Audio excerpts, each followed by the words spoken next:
I'm Wanda, a Colorado native, and I'm 34 years old. The problem is that I've always believed James and I had a strong bond. I find it wonderful that he is 36, relaxed, and not overly stressed because I can be a little, intense. We attended a party hosted by his friend Mike that evening. I tried to get James to get out with people when he genuinely wants to, because he doesn't have many pals. I assumed that after a few hours we would go have some drinks and depart. It began as usual. James had been friends with most of these people for years, so it was not surprising that the house was full of people who appeared to know one another. I never minded that I didn't know everyone. I can blend in rather well, and to be honest, when I feel like it, I kind of enjoy being the focus of attention. I therefore socialized a little while James caught up with Mike. After a few hours, we all found ourselves in this circle, chatting and joking about unrelated topics. Relationships were brought up at one point, such as how much you trust your partner to support you in the event that things go wrong. I smiled at the question, even though it was all hypothetical before I even considered it. I said something like, "Oh, I know James wouldn't be able to protect me. I mean, look at him." It elicited a big laugh, and I felt that little rush you get when you know you've said something funny, so I continued. James was sitting next to me. Quietly as usual, I made fun of him for not working out and for occasionally barely opening jars. I also made a joke about how we would both be victims if someone tried to mug us, since he would simply freeze. People were laughing themselves to death. Mike even joked that James was missing leg day. It became this entire situation. However, James remained silent. I could tell he wasn't laughing, but he simply sat there with this strange half-smile, as if he didn't want to make it awkward. So, naturally, I doubled down rather than stopped. People went crazy again when I pointed to his arms and said something like, "Seriously though, he's got arms like a sixth grader. No offense, babe." It was funny after all. Furthermore, it's not as though I said anything untrue. Then, suddenly, James got to his feet. He got to his feet, picked up his jacket, and left the room. Nothing, no explanation. Initially, I assumed he was simply using the restroom or needed some air, but after a few minutes, when he didn't return, I knew he was gone, gone. Immediately, the atmosphere in the room changed. There was this awkward pause after everyone had ceased laughing when Mike said, "Are you okay?" That was kind of harsh. I was taken aback because, to me, it was only a joke. We've already made fun of each other for this joke. I didn't break any unwritten rules or anything. I still made an effort to hide it. "He's probably just tired or whatever. He's fine," I said. But on the inside, I wouldn't have talked nearly as much as you did last evening. If you had realized how uneasy I was, you wouldn't have continued. I flung my fists up. "I admire you, James, of course, but you didn't exactly behave honorably last night, did you?" When a grown man is angry about a joke, he doesn't just go out and abandon his wife. Instead, you may have drawn me away and spoken. You want to lecture me about respect after you bailed.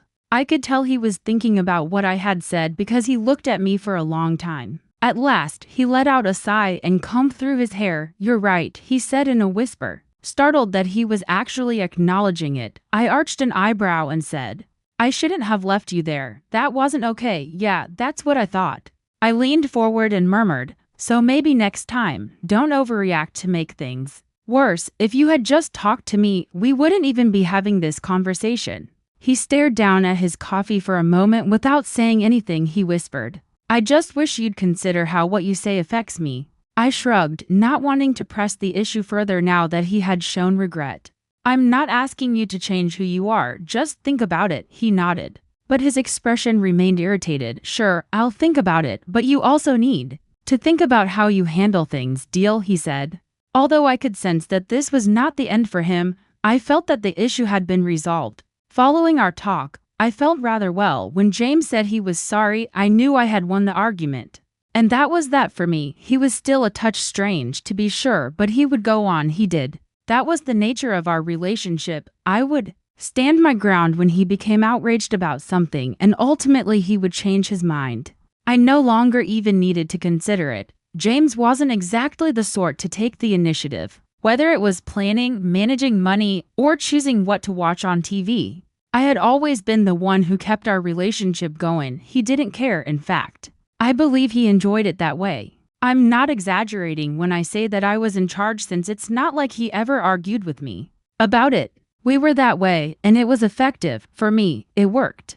James informed me that he was going out to supper with some buddies a few nights later, he said. Mike and the guys, as if that were all I needed to know. I arched an eyebrow without pressing him. One of those guys' nights where they all gather and work out their frustrations over burgers and beer, most likely discussing how terrible I am and how James deserves better, is what this was about, I suppose. I wasn't foolish. I had observed their reactions to me following the party, and to be honest, I wasn't shocked when it comes to gossiping. Guys like Mike and his group are just as awful as women. Despite their constant pretense of being above the drama, I remained silent, though. Whatever, if James needed to vent to them, permit him. After he returned home, things would resume as usual. However, something wasn't right when he returned that evening. Nothing dramatic happened. He wasn't hurriedly making allegations or anything. It was subtler. He seemed to be thinking more deeply and was quieter than normal. He simply shrugged and said dinner was fine. When I inquired how it went, all right. What? Did Mike overcook the steak or something? I asked in an attempt to lighten the situation, and he offered me a little, almost forced smile before responding, no, the food was good. Just had a lot on my mind. That was strange for James. Usually, he would fill me in on everything they discussed, including who said what and which joke made me laugh the most. Not this time, though. He dismissed it this time and went to bed early, leaving me sitting there in complete confusion.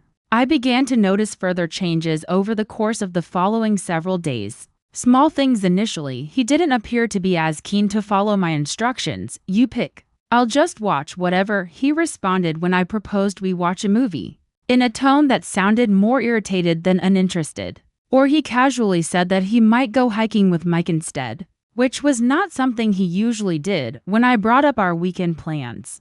James had no interest in being outside. His attitude was just as important as his behavior.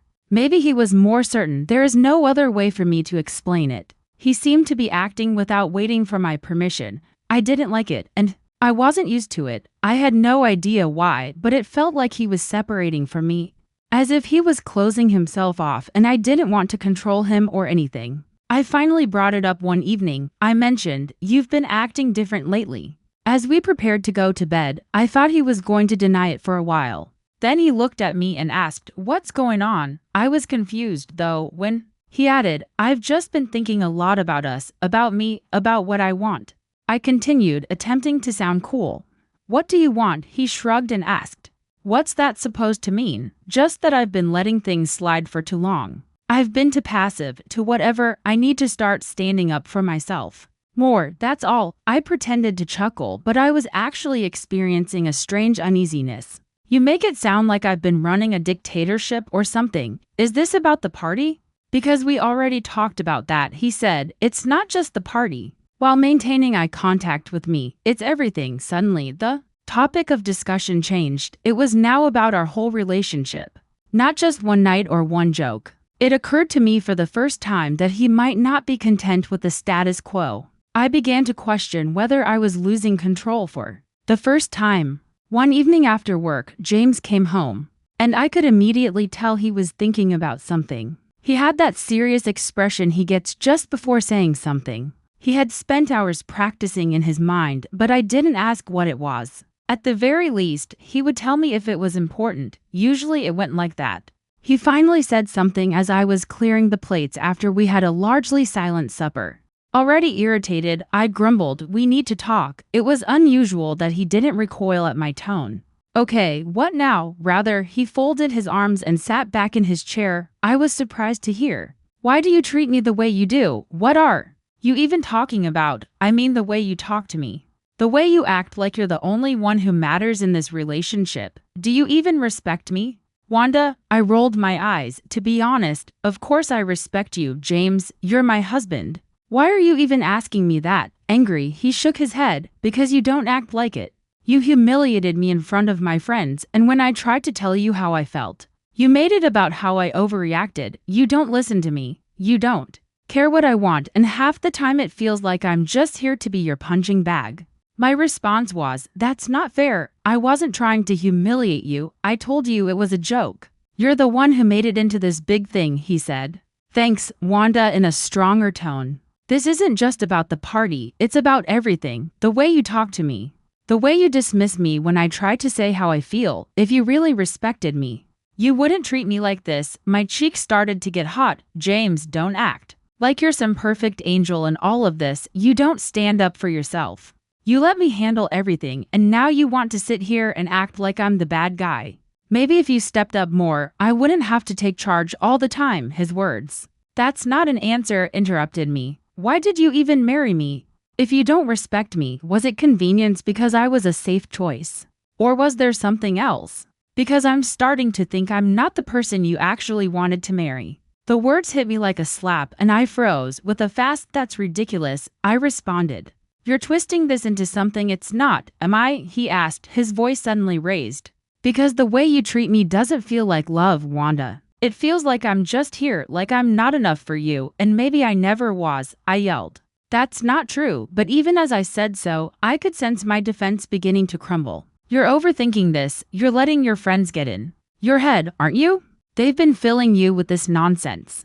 And now you're trying to blame me for things that aren't even real, forcefully. My friends didn't make me feel this way, he stated. You did. They just gave me the push to say something, and I'm glad they did because we can't keep going like this, Wanda. This isn't healthy. It's not fair to either of us. I leaned back in my chair and crossed my arms. Oh.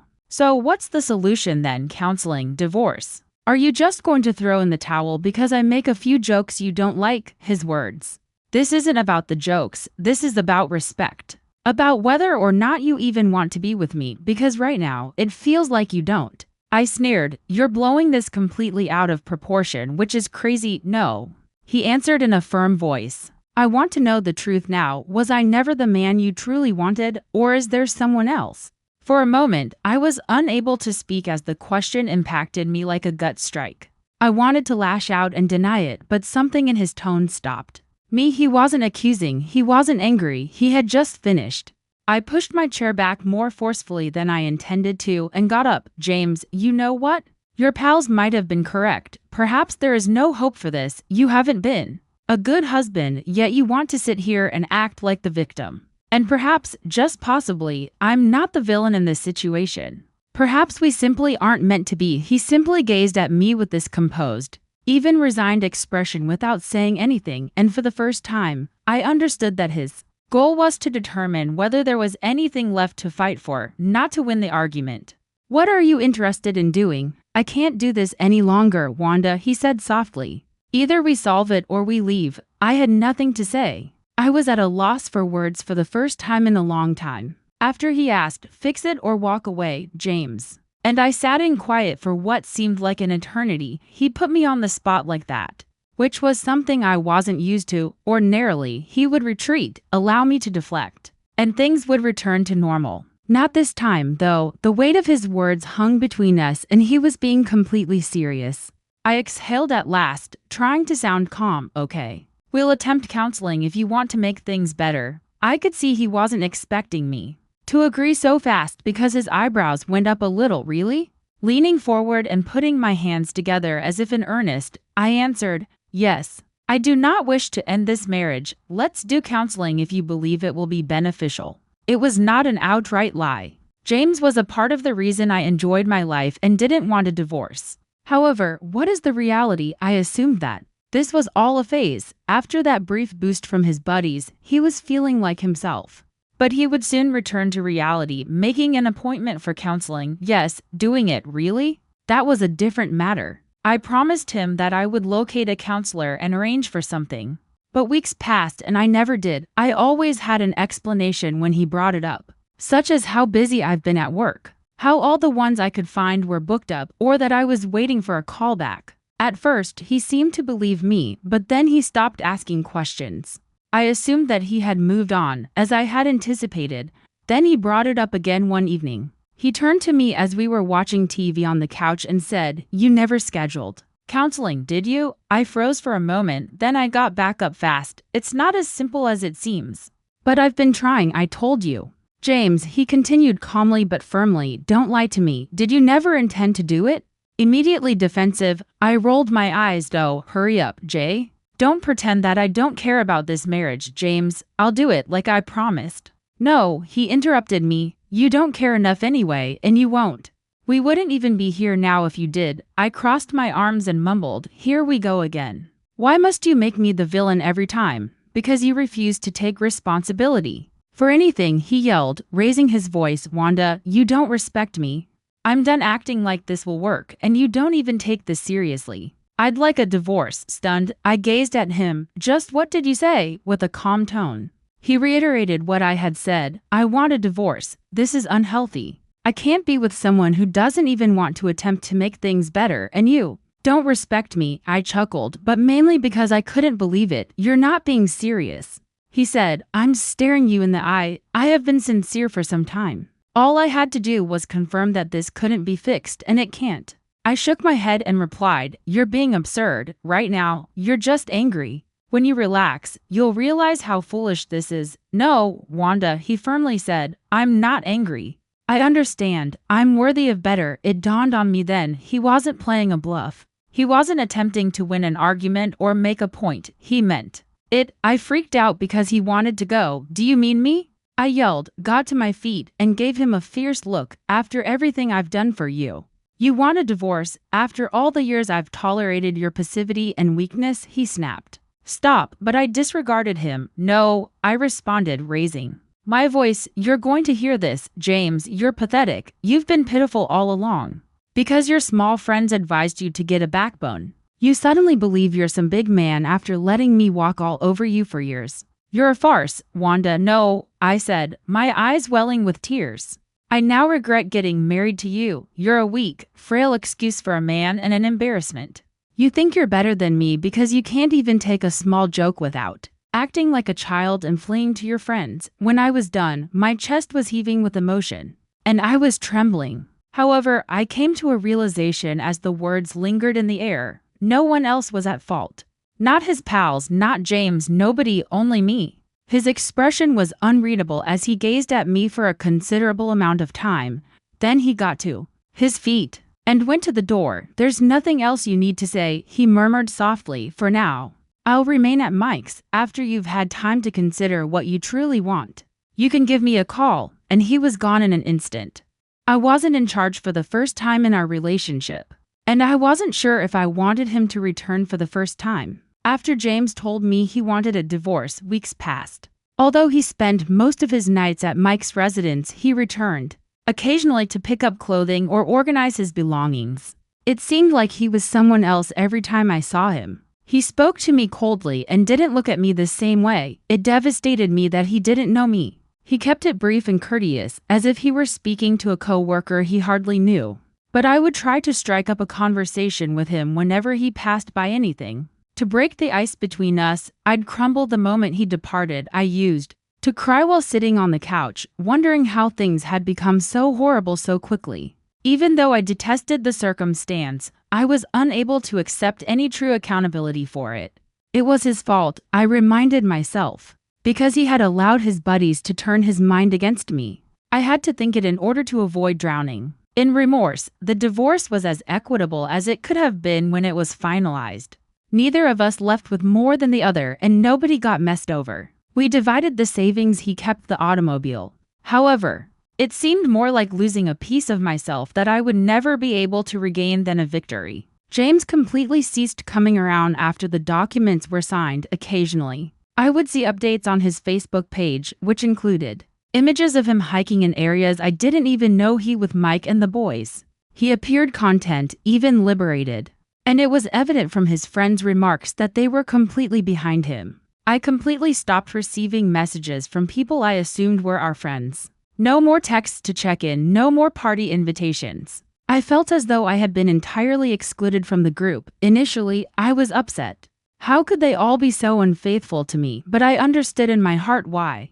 They disliked me and weren't my pals, they were his. Perhaps they never did. James's contentment was more bothersome to me than everyone else's silence. 3 months after the divorce, he was better off without me. And I was reminded of this every time he shared an update or a photo. More than anything, that hurt. The smile in his pictures didn't look phony, but I wanted to think he was just acting. He appeared strong and different, like the guy I had once hoped he would be. But it didn't matter because it was too late. I made an effort to divert my attention and move on, but nothing seemed right.